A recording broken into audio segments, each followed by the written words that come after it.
It was one of those Lagos mornings that start with traffic and stress. The sun hadn't even fully come out, but the streets were already full of shouting conductors, blaring horns and the smell of roasted corn. Amora Nwosu adjusted her handbag on her shoulder, her heels clicking fast on the wet pavement. She was late, her boss had warned her, "Don't mess up this deal, Amora. That company is our big break." As she hurried toward the waiting cab, a sleek black Range Rover sped by, splashing a wave of dirty water straight on her cream-colored gown. Amora froze. Her eyes widened. Then, with fire in her voice, she screamed, "Are you mad? You know Day Look Road." The car stopped abruptly. A tall, clean-shaven man in a navy blue suit stepped out, calm, composed, and clearly wealthy. "I'm really sorry, miss," he said in a deep, polished voice. "I didn't see the puddle." Amora, dripping wet and furious, folded her arms. "Sorry? Is that all? You just pour dirty water on somebody and say sorry? Do you know how much this dress cost?" The man's lips curved slightly. "I can pay for it if that helps." Amora hissed. "Keep your money, I beg. Just learn to drive with sense." He smiled faintly, that kind of smile that's half amusement, half admiration, and stepped back into his car. The driver drove off slowly this time, leaving Amora muttering to herself, "Some rich men and no manners at all." 2 hours later, Amora had changed into a fresh outfit and finally arrived at Eagle Tech Holdings, the company where her boss had sent her to secure a marketing partnership deal. The building was massive, all glass and class, the kind that made you feel like money had a smell. She walked into the reception and introduced herself. "Good afternoon, I'm Miss Amora Nwosu from Silverline Media. I have an appointment with your chairman." The receptionist nodded and made a call. "Yes, sir, the lady from Silverline is here." "Okay, sir." She looked up and smiled. "He said you should come up to his office." Amora's heart raced. "Himself?" she asked, surprised. Usually, big company bosses sent managers for such meetings.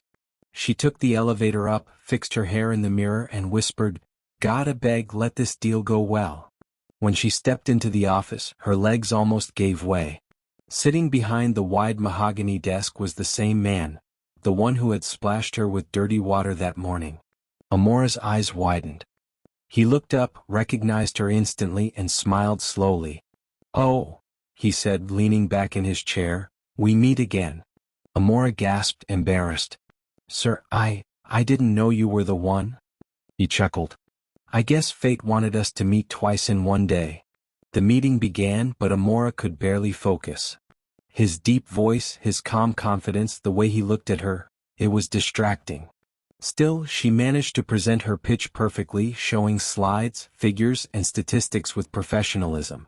When she was done, the man, Mr. Tiga Williams, billionaire CEO of Eagle Tech, closed her file slowly and said, "You're very good at what you do, Miss Amora." "Impressive." "Thank you, sir," she replied, smiling shyly. He paused, eyes narrowing just slightly. "But I have one condition before I sign this deal." Amora blinked. "Condition?" He stood up and walked around his desk, stopping just a few inches from her. "Have dinner with me tonight."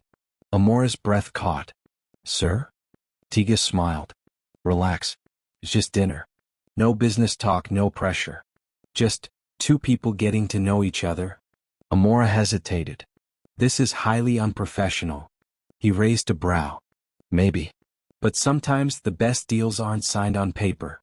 They're written in the heart." Amora's heart skipped a beat. She knew it was risky, but something in his eyes made her nod slowly. "All right. Dinner it is."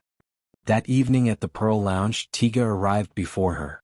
When Amora walked in wearing a red gown that hugged her curves gracefully, the entire restaurant seemed to pause.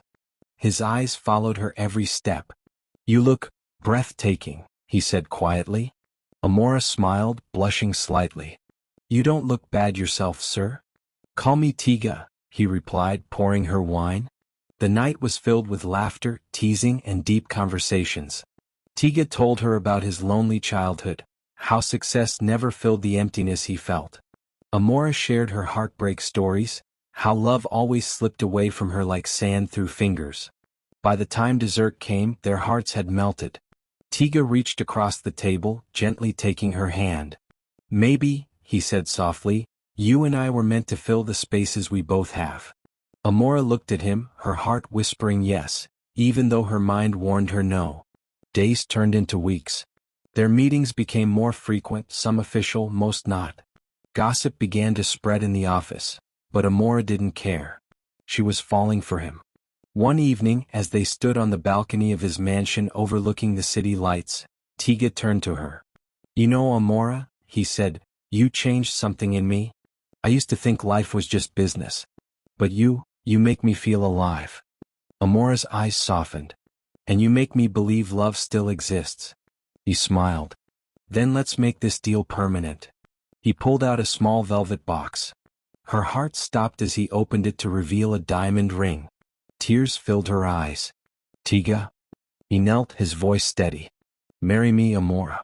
Let this be the deal that changed both our lives. Amora laughed through her tears, nodding as she fell into his arms. And just like that, the woman who once cursed a stranger on the street found her forever in him. Proof that sometimes, destiny doesn't always knock gently.